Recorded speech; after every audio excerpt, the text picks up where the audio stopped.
नमस्कार ओडिशा प्रत्येक दिनर मुख्य खबर गुड़ी को 10 धाड़ी मध्य जानिबा पाई चैनल को सब्सक्राइब करी लाइक करी दियंतु एवं आपण केउ स्थान रो वीडियोटी को देखुचंती कमेंट सेक्शन रे निश्चय जणांतु। प्रथम खबरटी रहिछि नवेम्बर 8 पर्यंत सीएम किसान पंजीकरण एबे मध्य सीएम किसान योजना रे जोड़ी पारिबे चासी।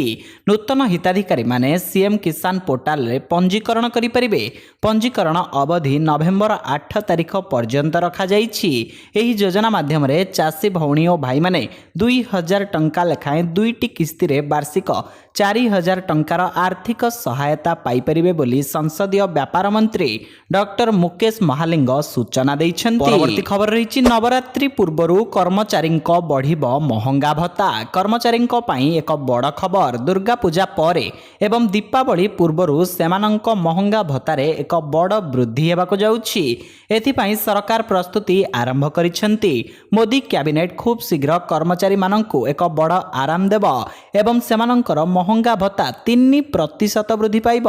वर्तमान कर्मचारी मानंकु 50% हार रे महंगा भत्ता प्रदान करा जाउछि, जहा 53% को वृद्धि करा जिवो। एथिपई एआईसीपीआई आकलन प्रकाश पाइछि। तथापि जदि रिपोर्ट को विश्वास करा जाए तबे सरकार नवरात्रि पूर्वरु कर्मचारी मानंकु किछि भल खबर देई पारंती।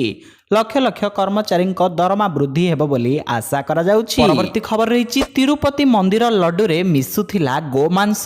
तिरुपति मंदिर प्रसाद रे घिओ बदल रे पशु चर्बी मिश्रण हेउछि।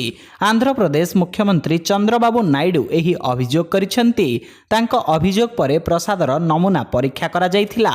अनुसंधान परे आसिथिबा रिपोर्ट रे माछ तेलर संधान निश्चित होइछि।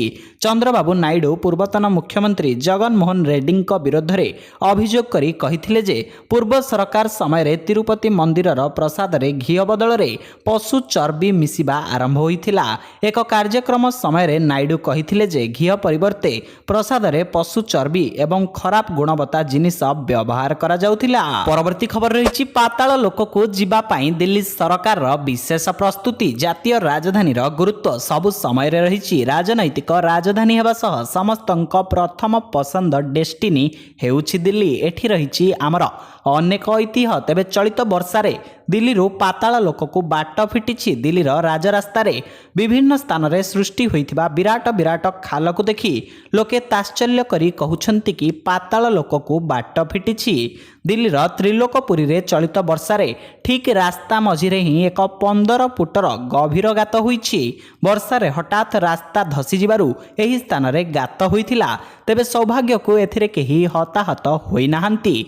गातटी एडे बड़ होइछि कि गातरे गोटिए कार आराम रे पसी परिबो। परवर्ती खबर रहिछि ग्राहक भाबे मद दुकान रे पहुंचिले जिलापाल। देहरादून रे जिलापाल सबिन बंसल पुराना मसूरी रोड स्थित एक मद दुकान गस्त करिथिले। सेठारे प्रति बोतल पिछा 20 टंका अधिक निया जाउथिबा जानिबाकू पाइले जिलापाल।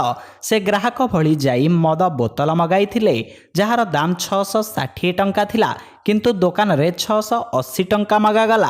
एहा परे से निज परिचय देई 50,000 टंका चालान काटिथिले। एही सबुर दृश्य एवं सामाजिक गणमाध्यम रे भाइराल हेबारे लागिछि। दुकान रे एभଳି दृश्य देखि सेठारे थिबा समस्ते चकित होई गेले। अधिक दाम नेबा सहित दुकान खोलिबा एवं बंद हेबार कौनसी निर्धारित सूचना मध्य नथिला एवं कर्मचारी पाखरे कौनसी आईडी कार्ड मध्य नथिला। परवर्ती खबर रहिछि यात्रा मंच रे महाप्रभुंक प्रतिमा को असम्मान। कोटी ओडियांक मौड़मणि हेउछन्ति महाप्रभु श्री जगन्नाथ। सी समग्र विश्व को घोड़ाई रखिछन्ति, हेले तांको आज असम्मानित करा जाइछि। खेलना परी खोला मंच रे महाप्रभुंक प्रतिमार गोटिए बाहु को झुलाई झुलाई नेउछन्ति यात्रा खलनायक कान्हा स्वाई। रंगमंच रे अभिनय कला बेले से एपरी जघन्य अपराध करिथिबा अभियोग होइछि।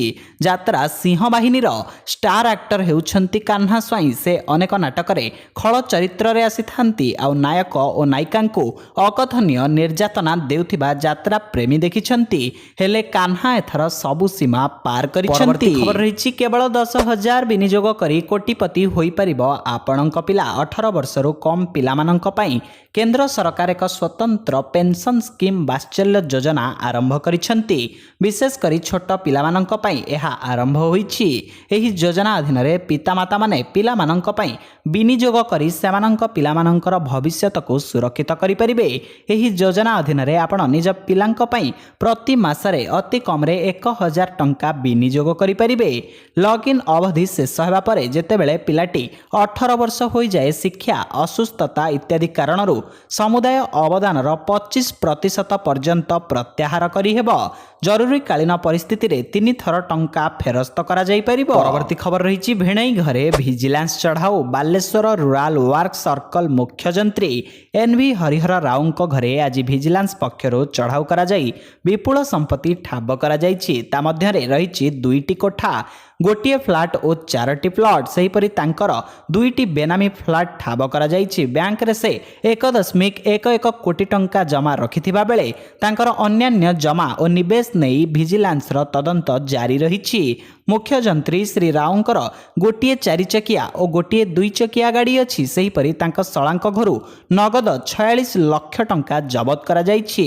ମୁଖ୍ୟ ଯନ୍ତ୍ରୀ ଶ୍ରୀ ରାଓଙ୍କ 2ଟି କୋଠା ମଧ୍ୟରୁ ଗୋଟିଏ ବ୍ରହ୍ମପୁରର ଭବାନୀପୁରରେ ରହିଛି। ପରବର୍ତ୍ତୀ ଖବର ରହିଛି ହିତାଧିକାରୀଙ୍କ ନାମରେ ଏତିକି ଜମି ଥିଲେ ମିଳିବନି ସୁଭଦ୍ରା ଟଙ୍କା। ସୁଭଦ୍ରା ଟଙ୍କା ପାଇଁ ଆବେଦନ କରିଥିବା ହିତାଧିକାରୀଙ୍କ ପାଇଁ ଜରୁରୀ ଖବର। ନିକଟରେ 2000 ହିତାଧିକାରୀଙ୍କ ଫର୍ମକୁ ଖାରଜ କରାଯାଇଛି।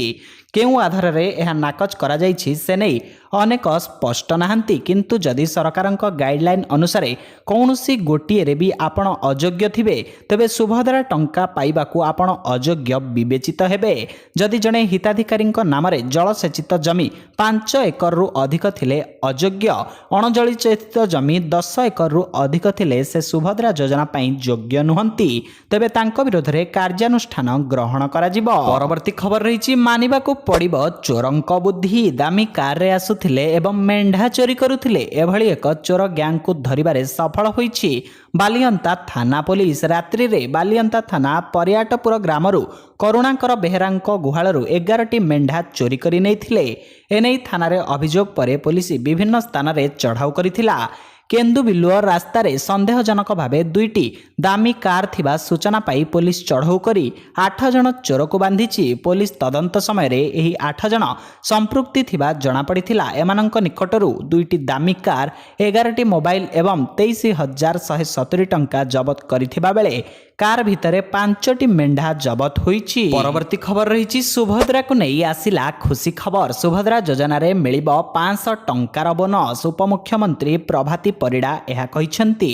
ଗଣମାଧ୍ୟମକୁ ଏକ ସ୍ୱତନ୍ତ୍ର ସାକ୍ଷାତକାର ଦେଇ ପ୍ରଭାତୀ କହିଛନ୍ତି ଯେଉଁ ମହିଳାମାନେ ସୁଭଦ୍ରା ଅର୍ଥ ରାଶିକୁ ଡିଜିଟାଲି ବ୍ୟୟ କରିବେ ସେମାନଙ୍କୁ ଏହି ବୋନସ ମିଳିବ। ସୁଭଦ୍ରା ଯୋଜନାକୁ ପ୍ରଧାନମନ୍ତ୍ରୀ ଲଞ୍ଚ କରିବା ପରେ ବ୍ୟାଙ୍କ ସାମ୍ନାରେ ଖୁବ୍ ଭିଡ଼ ଦେଖିବାକୁ ମିଳିଛି। ଓଡ଼ିଶାର ସାଧାରଣ ଜନତାଙ୍କୁ ଆଶ୍ୱସ୍ତି କରି କହିଛନ୍ତି ସୁଭଦ୍ରା ଯୋଜନାରେ ଆକାଉଣ୍ଟକୁ ଯାଇଥିବା ଟଙ୍କା ଆପଣମାନଙ୍କର, ସରକାର ତା ଉପରେ ସୁଧ ନେବେ ନାହିଁ କିମ୍ବା ଫେରାଇ ନେବେ ନାହିଁ। ପରବର୍ତ୍ତୀ ଖବର ରହିଛି ତରକାରୀରୁ ଆଳୁ ଖୋଜି ଖୋଜି ନିରାଶ ହେଲେ ମନ୍ତ୍ରୀ। ମଧ୍ୟପ୍ରଦେଶରେ ମୋହନ ସରକାରଙ୍କ କ୍ୟାବିନେଟ୍ ମନ୍ତ୍ରୀ ଶତ୍ରୁଘ୍ନ ସିଂ ତୋମର ବର୍ଷା ହେତୁ ଜଳଭର୍ତ୍ତି ହୋଇଯାଇଥିବା ଅଞ୍ଚଳ ବୁଲି ଦେଖିବା ପାଇଁ ଡିଆର୍ପି ଲାଇନ୍ରେ ପହଞ୍ଚିଥିଲେ। ଏହି ଗସ୍ତ ସମୟରେ ଶକ୍ତିମନ୍ତ୍ରୀ ପିଏମ୍ଶ୍ରୀ ସ୍କୁଲରେ ହଠାତ୍ ପହଞ୍ଚିଥିଲେ। ଯେଉଁ ସମୟରେ ଶକ୍ତିମନ୍ତ୍ରୀ ସ୍କୁଲରେ ପହଞ୍ଚିଥିଲେ ସେହି ସମୟରେ ପିଲାଙ୍କୁ ମଧ୍ୟାହ୍ନ ଭୋଜନ ପରସା ଯାଉଥିଲା। ମନ୍ତ୍ରୀ ମହୋଦୟଙ୍କୁ ଖାଦ୍ୟ ପରସା ଯାଇଥିଲା। ଏହି ସମୟରେ ଆଳୁ ତରକାରୀର ବାଲ୍ଟି ତାଙ୍କ ସାମ୍ନାରେ ରଖାଯାଇଥିଲା କାରଣ ମହୋଦୟ ତାଙ୍କ ଆବଶ୍ୟକ ମୁତାବକ ତରକାରୀ ନେଇପାରିବେ। ମନ୍ତ୍ରୀ ତରକାରୀରୁ ଆଳୁ ଖୋଜିଥିଲେ ହେଁ ତାଙ୍କୁ ମିଳିନଥିଲା। ପରବର୍ତ୍ତୀ ଖବର ରହିଛି ପହିଲାରୁ ସ୍କୁଲରେ ଦଶହରା ଛୁଟି ଘୋଷଣା। ଆଗକୁ ଆସୁଛି ପାର୍ବଣର ମହାସମ୍ଭାର। ଅଶ୍ୱିନୀ ମାସରେ ଧରାବତରଣ କରିବାକୁ ଯାଉଛନ୍ତି ଜଗତ ଜନନୀ ମା ଦୁର୍ଗା। ଏଥିପାଇଁ ରାଜ୍ୟର ସମସ୍ତ ସ୍କୁଲରେ ଛୁଟି ଘୋଷଣା ହୋଇଯାଇଛି। ଆସନ୍ତା ଅକ୍ଟୋବର ମାସ 1 ତାରିଖରୁ ସ୍କୁଲରେ ଛୁଟି ପାଇଁ ଘୋଷଣା ହୋଇଛି। ଲଗାତାର 15 ଦିନ ପାଇଁ ଏହି ଛୁଟି ଉପଭୋଗ କରିପାରିବେ ସ୍କୁଲର ଛାତ୍ରଛାତ୍ରୀ। ସମସ୍ତ ଶିକ୍ଷାନୁଷ୍ଠାନରେ ଛାତ୍ର ମହୋତ୍ସବ ପାଳନ କରିବା ପାଇଁ 14 ଦିନର ଛୁଟି ଦେଇଛନ୍ତି ସରକାର। ଅକ୍ଟୋବର 1 ତାରିଖରୁ 14 ତାରିଖ ପର୍ଯ୍ୟନ୍ତ ସ୍କୁଲ ଛୁଟି କରିବାକୁ ଘୋଷଣା କରାଯାଇଛି। ପରବର୍ତ୍ତୀ ଖବର ରହିଛି ଯୁଦ୍ଧ ସମାପ୍ତ କରିବାକୁ ପ୍ରସ୍ତାବ ରଖିଲା ଇସ୍ରାଏଲ। ଇସ୍ରାଏଲ କହିଛି ଯେ ଯଦି ସମସ୍ତ ବନ୍ଧକକୁ ଏକାଠି ମୁକ୍ତ କରାଯାଏ ଏବଂ ଗାଜାକୁ ନିରସ୍ତ୍ର କରାଯାଏ ତେବେ ସିନୱାରକୁ ଯିବାକୁ ଅନୁମତି ଦିଆଯିବ। ନିକଟରେ ୱାଶିଂଟନରେ ଆଲୋଚନା ହୋଇଥିବା ଏହି ପ୍ରସ୍ତାବରେ ଗାଜା ଷ୍ଟ୍ରିପ୍ ପାଇଁ ଏକ ନୂତନ ବ୍ୟବସ୍ଥା ବିଷୟରେ ମଧ୍ୟ ଆଲୋଚନା ହୋଇଛି। ବନ୍ଧକମାନଙ୍କର ସମ୍ପର୍କୀୟମାନେ ଏହି ଯୋଜନାକୁ ପ୍ରଶଂସା କରିଥିଲେ କିନ୍ତୁ ହାମାସର ଜଣେ ଅଧିକାରୀ ଏହାକୁ ହାସ୍ୟ ହାସ୍ୟାସ୍ପଦ ବୋଲି କହି ଏହାକୁ ଖାରଜ କରିଦେଇଥିଲେ। ଇସ୍ରାଏଲ ଏକ ପ୍ରସ୍ତାବ ଦେଇଛି ଯାହା ଅଧୀନରେ ଗାଜା ଷ୍ଟ୍ରିପ୍ରେ ଯୁଦ୍ଧ ସମାପ୍ତ ହେବ ଏବଂ ହାମାସ୍ ମୁଖ୍ୟଙ୍କୁ ସେଠାରୁ ବାହାରିବା ପାଇଁ ଏକ ସୁରକ୍ଷିତ ଉପାୟ ଦିଆଯିବ। ପରବର୍ତ୍ତୀ ଖବର ରହିଛି ରାଗିଗଲେ ନବୀନ। ଭରତପୁର ଥାନାରେ ଯେପରି ଭାବରେ ଜଣେ ମିଲିଟାରୀ ଅଧିକାରୀ ଓ ଜଣେ ମହିଳାଙ୍କୁ ନିର୍ଯାତନା ଦିଆଗଲା ତାହାକୁ ବିରୋଧୀ ଦଳ ନେତା ନବୀନ ପଟ୍ଟନାୟକ ଦୃଢ଼ ନିନ୍ଦା କରିବା ସହ ଏ ଘଟଣାକୁ ଲୋମହର୍ଷଣକାରୀ ଓ କଳ୍ପନାତୀତ ବୋଲି ବର୍ଣ୍ଣନା କରିଛନ୍ତି। ଥାନା ଭିତରେ ପୋଲିସ ଯେଭଳି ନିର୍ଦ୍ଦୟ ବ୍ୟବହାର କରିଥିବା ଅଭିଯୋଗ ହୋଇଛି ତାହା ସାରା ଦେଶର ବିବେକକୁ ଦୋହଲାଇ ଦେଇଛି। ଓଡ଼ିଶା ଭିତରେ ଜଣେ ମିଲିଟାରୀ ଅଧିକାରୀ ଓ ଜଣେ ମହିଳାଙ୍କ ପ୍ରତି ଏଭଳି ଅତ୍ୟାଚାର ଅତ୍ୟନ୍ତ ଦୁଃଖଦାୟକ ବୋଲି ଶ୍ରୀ ପଟ୍ଟନାୟକ କହିଛନ୍ତି। ଏହି ନାରକୀୟ ଘଟଣାକୁ ବିଜେଡି ଦୃଢ଼ ନିନ୍ଦା କରିବା ସହ ଘଟଣାରେ ସମ୍ପୃକ୍ତ ସମସ୍ତଙ୍କ ବିରୋଧରେ କଠୋର କାର୍ଯ୍ୟାନୁଷ୍ଠାନ ବିଜେପି ସରକାର ଗ୍ରହଣ କରିବେ ବୋଲି ଶ୍ରୀ ପଟ୍ଟନାୟକ ଆଶା ପ୍ରକାଶ କରିଛନ୍ତି। ପରବର୍ତ୍ତୀ ଖବର ରହିଛି ନେତାଙ୍କୁ ମୋହନ ଦେବେ ଦଶହରା ଭେଟି। ବିଜେପି ବିଧାୟକ ଓ ନେତାମାନଙ୍କୁ ମୁଖ୍ୟମନ୍ତ୍ରୀ ମୋହନ ଚରଣ ମାଝୀ ଦଶହରା ଭେଟି ଦେବେ। ଏବେ ମନ୍ତ୍ରିମଣ୍ଡଳରେ 16 ଜଣ ମନ୍ତ୍ରୀ ଅଛନ୍ତି। ଅନେକ ମନ୍ତ୍ରୀଙ୍କ ପାଖରେ ବହୁତ ବିଭାଗ ବି ରହିଛି। ନିୟମ ଅନୁସାରେ ମୋହନ ସରକାରରେ 22 ମନ୍ତ୍ରୀ ରହିବା ଦରକାର। ତେଣୁ ଆଉ 6 ବିଧାୟକଙ୍କୁ ଖୁବ୍ ଶୀଘ୍ର ମନ୍ତ୍ରିମଣ୍ଡଳରେ ସାମିଲ କରାଯିବ। ଏନେଇ ଉଚ୍ଚସ୍ତରୀୟ ଆଲୋଚନା ଆରମ୍ଭ ହୋଇଯାଇଛି। ଖୋର୍ଦ୍ଧା ଜିଲ୍ଲାରୁ ବାବୁ ସିଂ କିମ୍ବା ପ୍ରଶାନ୍ତ ଜଗଦେବଙ୍କୁ ମନ୍ତ୍ରିମଣ୍ଡଳରେ ସାମିଲ କରାଯାଇପାରେ। ସିନେମା ତାରକା ସିଦ୍ଧାନ୍ତ ମହାପାତ୍ର ଓ ଆକାଶ ଦାସ ନାୟକ ମଧ୍ୟ ମନ୍ତ୍ରୀ ରେସ୍ରେ ରହିଛନ୍ତି। ନବୀନ ପଟ୍ଟନାୟକଙ୍କୁ ହରାଇଥିବା ଲକ୍ଷ୍ମଣ ବାଗଙ୍କୁ ନେଇ ବି ଚର୍ଚ୍ଚା ହେଉଛି। ପରବର୍ତ୍ତୀ ଖବର ରହିଛି 23ରୁ ଲଘୁଚାପ ଉତ୍ତର ପୂର୍ବ ବଙ୍ଗୋପସାଗରରେ ଆସନ୍ତା 22-23 ତାରିଖ ବେଳକୁ ଏକ ଲଘୁଚାପ ସୃଷ୍ଟି ହେବା ସମ୍ଭାବନା ଅଛି। ଏହା ପ୍ରଭାବରେ 23ରୁ ଓଡ଼ିଶାରେ ବର୍ଷା ଆରମ୍ଭ ହେବ। ଅତି କମ୍ରେ 48 ଘଣ୍ଟା ବର୍ଷିବ। ଉତ୍ତର ପୂର୍ବ ବଙ୍ଗୋପସାଗରର ଏବଂ ସମ୍ଭବତଃ ମିଆଁମାର ଉପକୂଳରେ ଏକ ଲଘୁଚାପ କ୍ଷେତ୍ର ସୃଷ୍ଟି ହେବାର ସମ୍ଭାବନା ରହିଛି। ଏହା 48 ଘଣ୍ଟା ମଧ୍ୟରେ ପାରାଦୀପ ପାଖାପାଖି ଓଡ଼ିଶା ଉପକୂଳରେ ପହଞ୍ଚିବ। ପରବର୍ତ୍ତୀ 12ରୁ 24 ଘଣ୍ଟା ମଧ୍ୟରେ ପ୍ରାୟତଃ ସମ୍ବଲପୁର ଦେଇ ଛତିଶଗଡ଼ ଓ ମଧ୍ୟପ୍ରଦେଶ ଆଡ଼କୁ ମୁହାଁଇପାରେ। ଏହା ଘନୀଭୂତ ହୋଇ ଅବପାତରେ ପରିଣତ ହେଲେ ସମୁଦ୍ରରେ ଅଧିକ 24 ଘଣ୍ଟା ରହିବା ସମ୍ଭାବନା ରହିଛି। ପରବର୍ତ୍ତୀ ଖବର ରହିଛି ମାନସିକ ଚାପମୁକ୍ତ ହେବେ ଯୁକ୍ତ 2 ଛାତ୍ରଛାତ୍ରୀ। ଯୁକ୍ତ 2 ପାଠ୍ୟକ୍ରମକୁ କରାଯିବ ବିଭାଜନ। କେଉଁ ସମୟ ମଧ୍ୟରେ କେତେ ପାଠପଢ଼ା ହେବ ତାହା ଧାର୍ଯ୍ୟ ହେବ। ଉଭୟ ଇଣ୍ଟରନାଲ ଏବଂ ବାର୍ଷିକ ପରୀକ୍ଷା ପାଇଁ ପାଠ୍ୟକ୍ରମକୁ ବିଭାଜନ କରାଯିବ। ଏକାଦଶ ଓ ଦ୍ୱାଦଶ ଶ୍ରେଣୀ ପାଇଁ କଳା ବିଜ୍ଞାନ ବାଣିଜ୍ୟ ଏବଂ ଧନ୍ଦାମୂଳକ ଶିକ୍ଷାରେ ଏହାକୁ ଲାଗୁ କରାଯିବ। ଏନେଇ ସ୍ୱତନ୍ତ୍ର ରୋଡ୍ ମ୍ୟାପ୍ ପ୍ରସ୍ତୁତ କରାଯିବ। ଉଚ୍ଚ ମାଧ୍ୟମିକ ଶିକ୍ଷା ନିର୍ଦ୍ଦେଶାଳୟ ପକ୍ଷରୁ ସମସ୍ତ ସରକାରୀ ବେସରକାରୀ ଅନୁଦାନପ୍ରାପ୍ତ ଉଚ୍ଚ ମାଧ୍ୟମିକ ବିଦ୍ୟାଳୟକୁ ଏ ସଂକ୍ରାନ୍ତରେ ଚିଠି କରାଯାଇଛି। ଏହାଦ୍ୱାରା ଛାତ୍ରଛାତ୍ରୀ ମାନସିକ ଚାପମୁକ୍ତ ହେବେ ବୋଲି ନିର୍ଦ୍ଦେଶାଳୟ ଆଶା କରୁଛି। ପରୀକ୍ଷାରେ ଆସିବାକୁ ଥିବା ପ୍ରଶ୍ନ ଅନୁଯାୟୀ ପିଲାଙ୍କୁ ପାଠ ପଢ଼ାଯିବ। ଯେତିକି ଆବଶ୍ୟକ ସେତିକି ପଢ଼ାଯିବ। ଏଥିସହିତ ଚ୍ୟାନେଲରେ ନୂଆ ଥିଲେ ଆପଣଙ୍କ ଭଲ ପାଇବା ସଦୃଶ ଚ୍ୟାନେଲକୁ ସବସ୍କ୍ରାଇବ୍ କରି ଭିଡ଼ିଓକୁ ଗୋଟେ ଲାଇକ୍ କରିଦିଅନ୍ତୁ। ଜୟ ଜଗନ୍ନାଥ।